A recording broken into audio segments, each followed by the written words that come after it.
Hi, well, I'm Cullen Haynes, and this is LawLive. And to those rewatching the stream or re-listening on Apple or Spotify, enjoy and welcome as well. My next guest, you're going to want to listen to this. If you are thinking of making a move or your company is wanting to invest in your people and get new people, you need to listen to this powerhouse. Over 14 years in recruitment.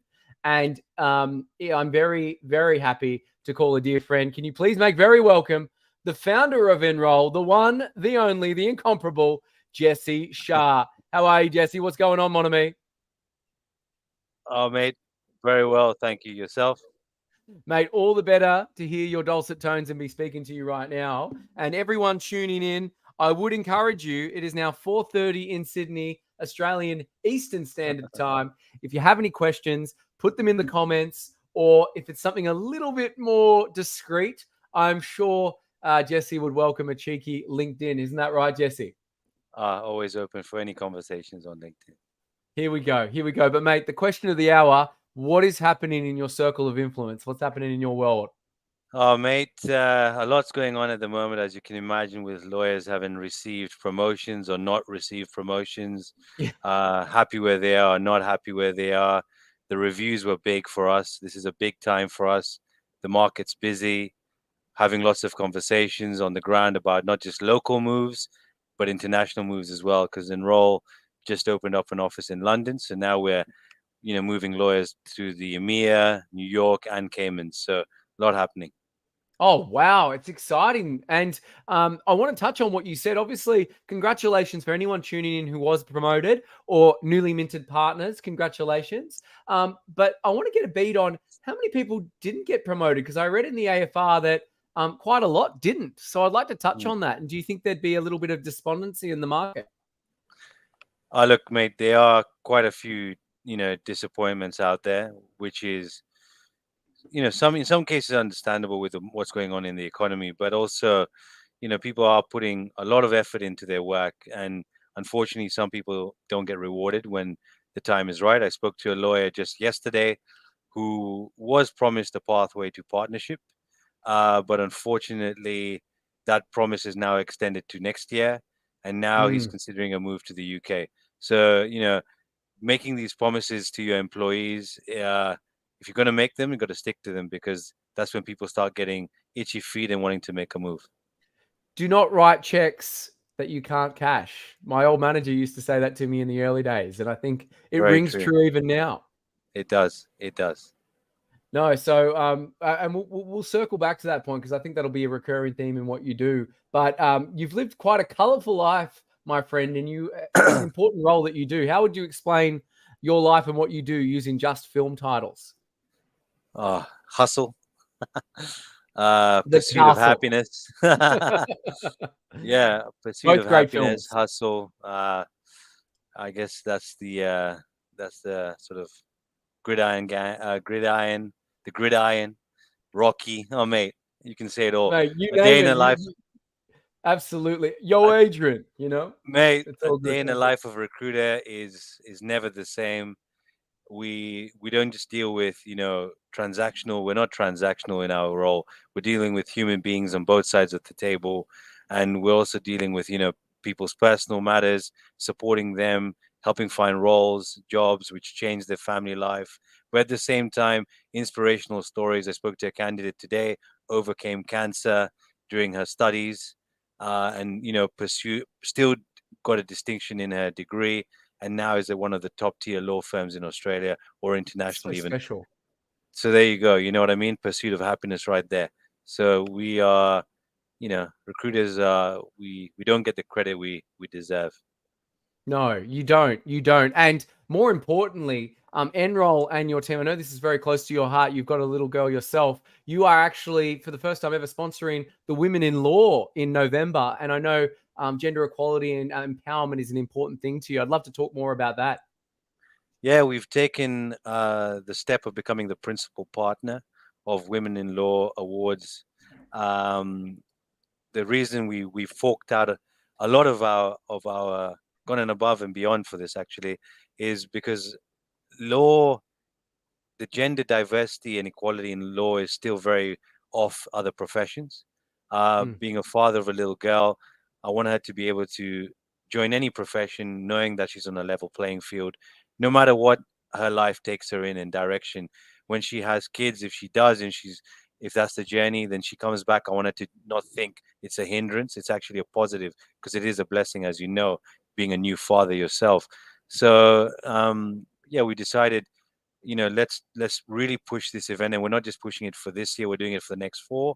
So we've committed long term to this event, and we're hoping through this event and the platform that we're given by Lawyers Weekly, we can highlight the gender equality or inequality in law at the moment. No, I find that, like, I'm endeared by what you're saying. And also to my son, Benji, I want him to look up to people like you who are setting the example for him in future in terms of what the right mindset, way of working is, etc. So I think that's great. And I hope the night is fantastic. And congratulations to anyone who is a finalist and wins an award on the night. That night in particular, the Women in Law is a fantastic event. And Momentum, Jerome, Will McGee, they do a great job in putting it on. So well done. Is promotion time your busiest time, or is there another trend forming? Look, this is a busy time, but also, January is always people think it's everyone in Australia is taking a seat back, and you got to wait till after Australia Day. But people go away over Christmas, have a time off, really reflect on their careers, and really, think, am I doing the right thing? Am I in the right place? And really take that reflection. Then come January, when we open up, it's a very busy time because we're dealing with lots of people who've reflected and want to change. No, it's the time for that deep introspection, I would say. Mm, And that's definitely. what's happening now. And why are lawyers, partners, and allied legal professionals approaching you, and why are they moving? Is it just pay, or is it No, opportunity as no. well? Look, pay is a big factor to a degree, especially now with the inflation rates, as you would know better than anyone. But also, look, COVID's taught us a lot about work-life balance, about spending time not just at work and enjoying the time with our families and loved ones, and quality of life and exercise and all these lovely things. So, people want culture now. They want work-life balance. They want hybrid working. So things we never thought about prior are now all on the table. So, it's not just about the firm I work for anymore. It's more than that. It's not just about the firm. I love what you're putting down there, and I just want to make it clear that at NROL, you don't just look after the end user, or for lack of a better term, who wants the role. You also look after clients like companies, businesses looking to take their firm to the next level with great talent, or nurture the existing ones that they have. I just want to make that clear, because some recruiters are just all or nothing and don't really care No, about the look, company. They're just looking to switch people. no, no, no. For us, educating companies on retention is really important as well, because it's long-term relationships that enroll. We're not in the short game. We're not here for just a minute and a quick buck. I've been in the game 14 years and tend to be here till I retire. So if I can educate my clients on retaining staff, that's only going to help them grow. When they grow, they're going to need more staff anyway. So they'll come to me. So we work with both client and candidate equally. Makes sense. Makes sense. And how can companies better help their staff, engage their staff, retain their staff, and encourage them as well? Look, talking to your people is very important. Not just HR, but also if it's a bigger firm, the partners and the separate teams need to have this conversation. Educating managers how to be good people managers, that's very important as well. So conversations need to be happened, not just waiting on HR to make those conversations. Also making sure that you have policies in place to support your people, not just work policies and bonus structures, but also like parental leave, mental health, all these other things need to be in place. And if you're creating that supportive environment, people are going to thrive in it and they're going to stay with you. Makes sense. Makes sense. And I think everyone can take a lesson from that, because it is important that if you look after your staff and employees, they're going to look after your clients, right? It's that 100%. simple Richard Branson approach, right? Yes. And it's done Virgin so well. Any passion projects that you want to talk about that you're currently working on personally or at NROL right now? Yeah, look, Enroll obviously is our international exposure. We've opened up in London and planning to offer global mobility to lawyers both overseas and at home. But also we're working on a software application called Contract In, which is a contractor platform which allows lawyers and other professionals to bid or sort of work in contract roles, temp roles, just for the day, for a month, for a year. And they can choose and they can put their availability on there. I launched the application last November. We've got around 20,000 users on there so far. So that's been a little passion thing. I'm not a tech guy, but I've, embarked on this journey to help simplify how people who don't want full-time permanent employment can go out in the gig economy and still earn a great living and flexibility of choosing when they work and when they don't work. So Contract In, which is Contract In INN, which is the home of contractors. Oh, I like that. Well, let's correct that to make sure that's in. Like Contract In. Let's get this right. Come on. There you go. Boom. That's it. Now, I want to talk about these overseas opportunities because a lot of people would be tuning in and both our networks going, how do I get me one of those? How do I get to work in New York or in the Arab Emirates or in London? How does that happen, mon ami? Yeah, look, my best advice to anyone who's looking for a move, don't be reactive and give yourself 4 months to migrate. We work with lawyers here on a 6-month plan. In that 6 months, we set up a whole plan of action, propose sort of different firms. What are you looking for when you move abroad? Are you going abroad just to earn more money, or you also want to explore the country that you go to and the neighboring countries? So 6-month plan, figure out what the best fit for you is, have lots of options on the table. Once we have those options on the table, we then take it forward and put you forward for a role. So if you're looking and thinking of a move, let's work 6 months before you're thinking of that move and execute it to perfection. Makes sense. Makes sense. And anyone who's more interested in Contract In or overseas opportunities, be sure to reach out to Jesse ASAP, please. 6-month plan. It's not Rome wasn't built in a day, so give yourself some time. What would you like to see change in law, my friend? What I'd like to see in change in law. Look, law is obviously one of the most traditional fields there are today, and it is an incredible industry, and it's sort of survived the test of time in many ways. But the biggest thing on my mind right now is gender equality and diversity as well, in terms of racial diversity in law.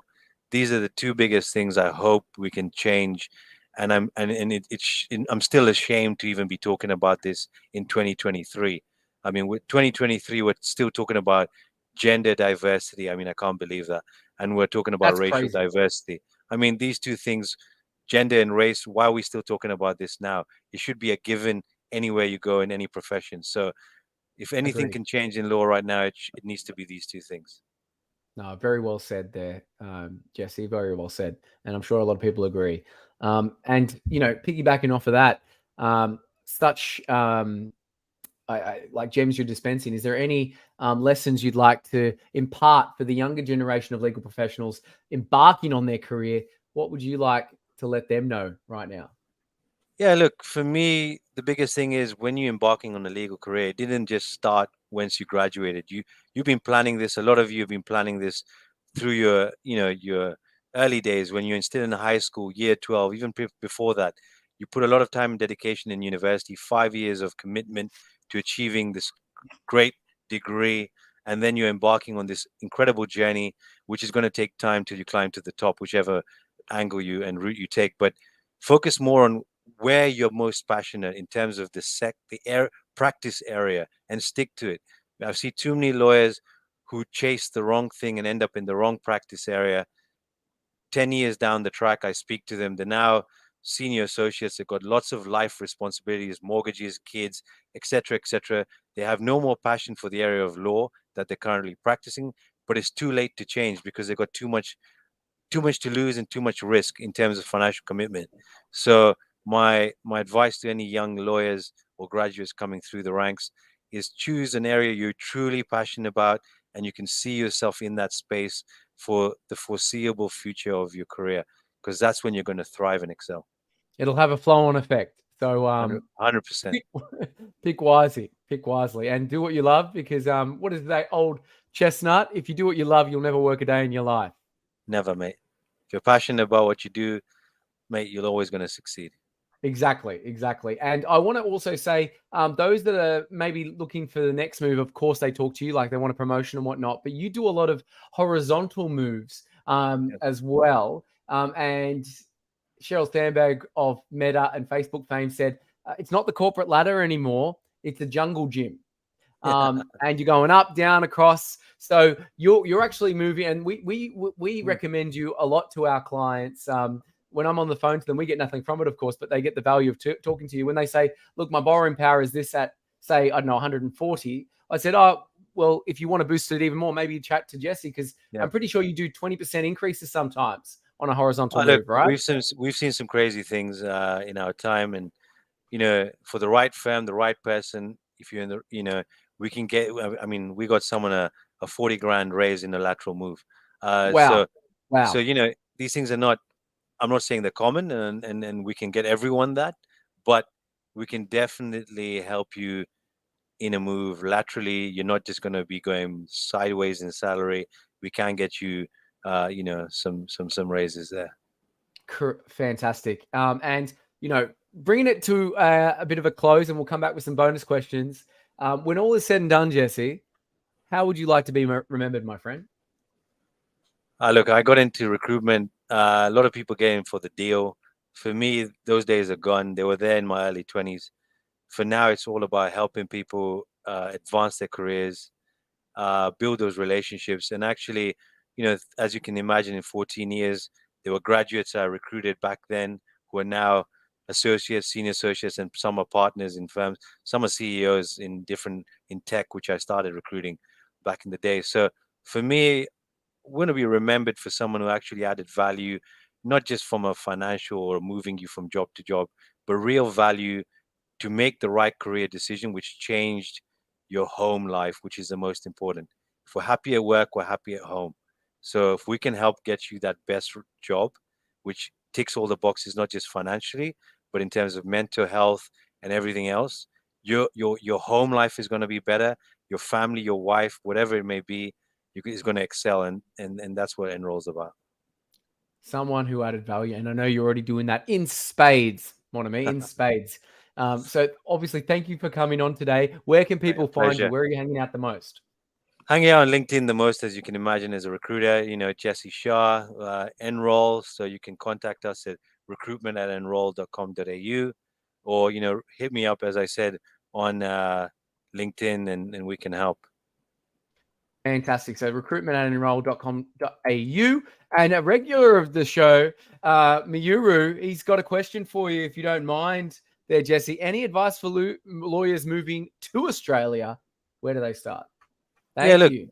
Best thing to do is, get in touch with ourselves. We can go through your experiences, what you've sort of done thus far in your career, and then sort of best advise what kind of firms would look at employing you here. What are the visa expectations as well, salary expectations, give you a proper map and the lay of the land, and then you can make a decision. So Mayuru, if link LinkedIn with me and we can start a conversation. One conversation could change your whole life. So let's do that, Mayuru. Thanks so much for the question. And thanks again for joining, Jesse. It's been fantastic, sir. Oh, mate, always a pleasure. All the time in the world for you, my man. Agreed. Likewise, my friend. Likewise. And if you're a legend of law and you know someone who is as well, feel free to let them know about this show or introduce them to me. We come out every Wednesday, chatting to a legend of law. And we'll be releasing this to Apple, Spotify, and wherever you get your podcasts later this week. Bye for now, everyone. Take care. Jesse, bringing you back for some bonus questions. 2 questions, in fact. How would you explain your role to a 6-year-old? Good question, mate. Talk to a lot of people. Yes, you do. Help them get more money. I love that. Not the whole point of life, but that's what I help people do. Help them self-actualize, as Abraham Maslow would say, which is important. And this is a bit of a philosophical question, mon ami, and maybe a physics question as well, because it is time traveling. essentially. If you could give yourself advice at any age, go back in time. What age would you be, and what advice would you give yourself? Man, that's a difficult one, mate. There's many years I would give myself lots of advice. I'd probably say, most recently, I moved to Australia only 4 years ago. Probably advice I'd give myself then was, don't try to run before you can walk. I tried to get to the levels that I was in London fast, and it doesn't work like that.